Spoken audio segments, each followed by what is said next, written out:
नमस्कार, मैं उमाशंकर सिंह आज पुनः अपना साप्ताहिक कार्यक्रम नया निजाम लेकर आपके पास हूं। आज के नया निजाम में स्वास्थ्य योजना हकीकत और फसाना है। 2020 को आप किस नजरिए से देखते हैं? कोविड-19 के फैलाव के नजरिए से या फिर वैज्ञानिकों के द्वारा उसका काट खोजने के नजरिए से? खैर, चर्चा तो होता ही रहेगा। लोकसभा में बजट पेश करते हुए वित्त मंत्री ने जब स्वास्थ्य बीमा योजना की घोषणा की थी, तब लोगों को सुनने में यह भी मिला था कि मोदी का मास्टर स्ट्रोक योजना है ये। आयुष्मान भारत नाम की इस बीमा योजना को दुनिया के सबसे बड़ी स्वास्थ्य बीमा योजना बताया गया था, लेकिन घोषणा के कुछ ही दिनों के अंदर इस पर सवाल खड़े होने लगे।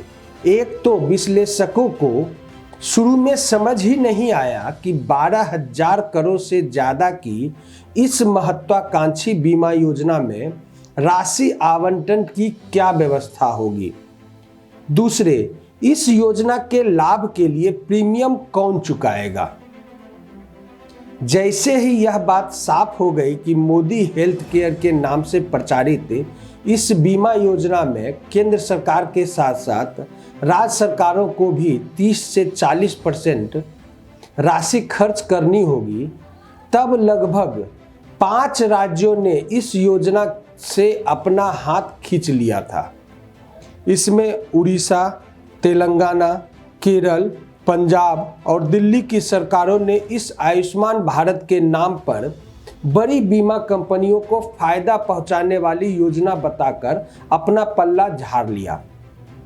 जैसे जैसे भाजपा शासित राज्यों में यह योजना जब लागू कर दी गई, तब इस योजना से जुड़ी कुछ दूसरी खबरें भी आनी शुरू हो गई।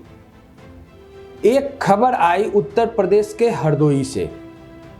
खबर के अनुसार जिले में कोई 2,70,000 गरीब परिवारों को इस योजना से जोड़ा गया, लेकिन इस सूची में गरीब परिवारों के लोगों के नाम के बजाय वहां के नेता, अफसर, चिकित्सक और कारोबारियों का नाम ज्यादा से ज्यादा शामिल था।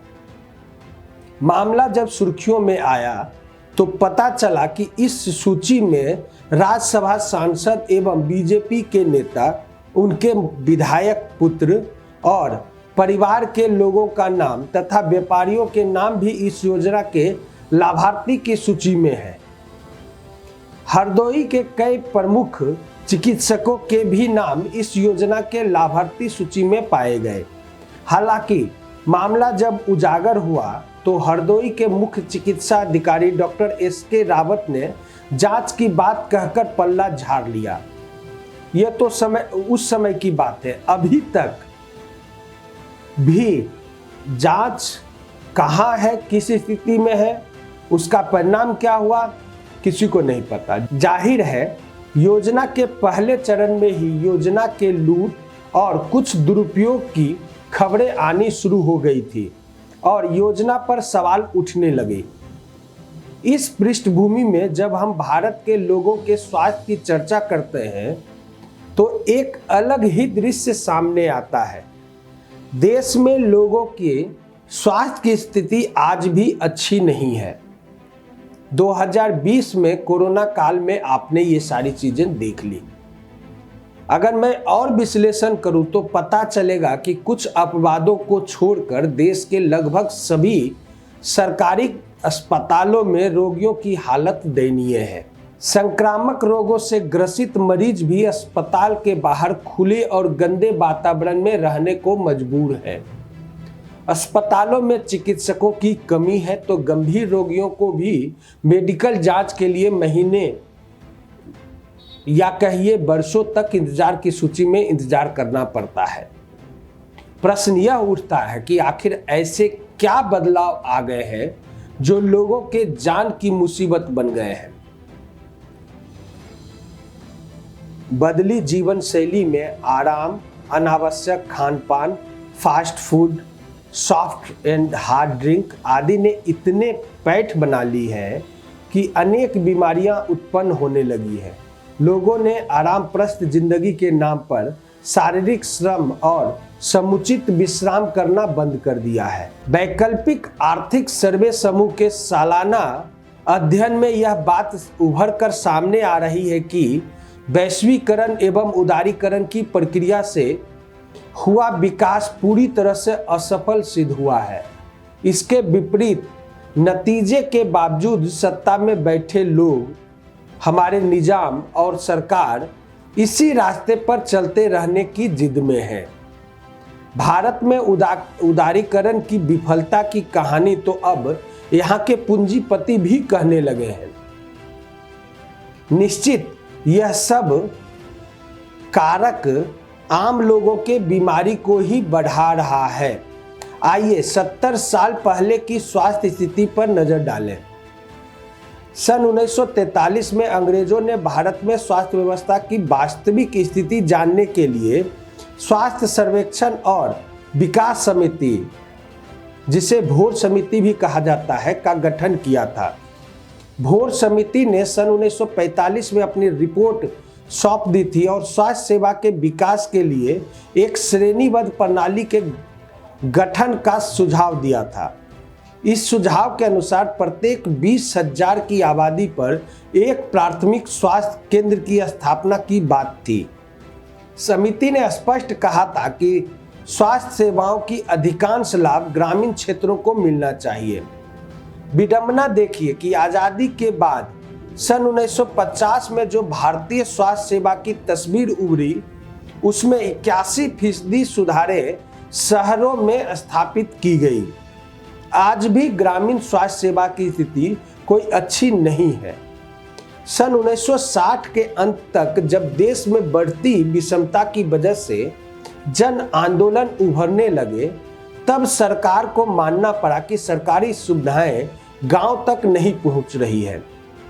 स्वास्थ्य के बारे में सरकार ने भी माना कि डॉक्टरों से गांव में जाकर सेवा देने की उम्मीद लगभग नामुमकिन है। फिर सरकार ने सामुदायिक स्वास्थ्य सेवा को विकसित करने का मन बनाया। इसी नजरिए से डॉक्टर JB श्रीवास्तव की अध्यक्षता में एक और समिति बनी। इस समिति में सुझाव दिया कि ग्रामीण स्तर पर स्वास्थ्य और चिकित्सा सुविधा के लिए बड़ी संख्या में स्वास्थ्य कार्यकर्ता तैयार किए जाएं। इसके लिए भारत ने विदेशी बैंकों से कर्ज लेना शुरू किया।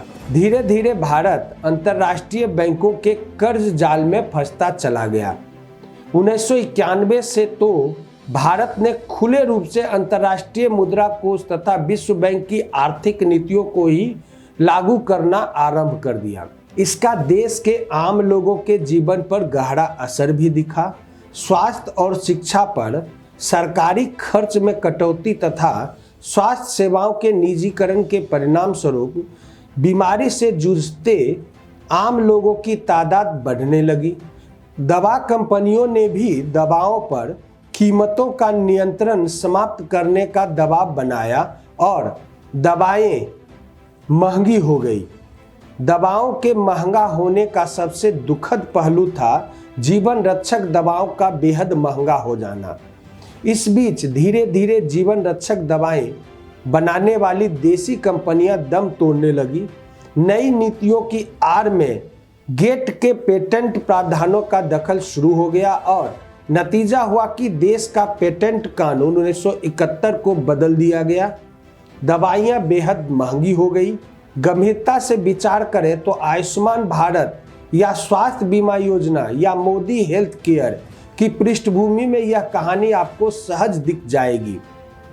अब रोगों की वर्तमान स्थिति पर थोड़ी चर्चा कर ले तो भारत में कैंसर, मधुमेह, उच्च रक्तचाप, श्वास की बीमारियां, तनाव, अनिद्रा, चर्म रोग, मौसमी महामारियों में बेतहाशा वृद्धि हुई है। बढ़ते रोगों के दौर में जहां मुकम्मल इलाज की जरूरत थी, वहां दवाओं को महंगा कर स्वास्थ्य एवं चिकित्सा को निजी कंपनियों के हाथों में सौंप दिया गया। सन 2000 के आसपास निजी अस्पतालों की बाढ़ सी आ गई।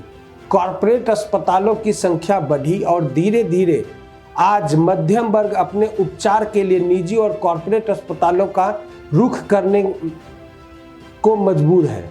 प्राथमिक स्वास्थ्य व्यवस्था एक तो मजबूत भी नहीं थी, ऊपर से ध्वस्त होने लगी और दूसरी ओर बड़े बड़े अस्पतालों में भीड़ बढ़ने लगी। अखिल भारतीय आयुर्विज्ञान संस्थान में इलाज एवं निदान के लिए 1-2 वर्ष की वेटिंग मिलने लगी।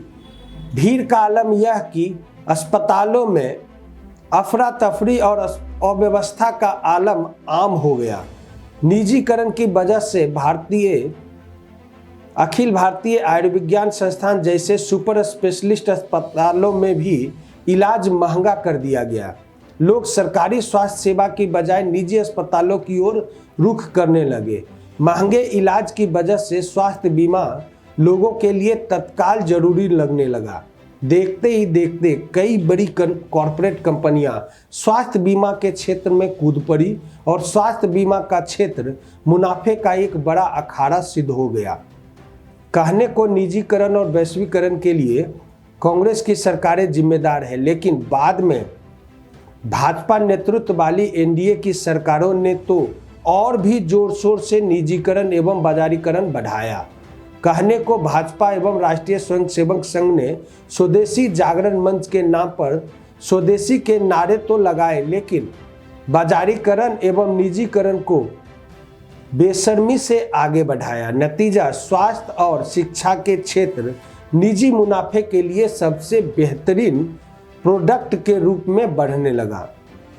अब जब बीमारियां लाइलाज हो गई, दवाएं महंगी हो गई और आम लोग इतनी महंगी दवाइयां और इलाज नहीं ले सकते, तो उन्हें स्वास्थ्य बीमा की मीठी चटनी के बहाने तसल्ली दी जा रही है।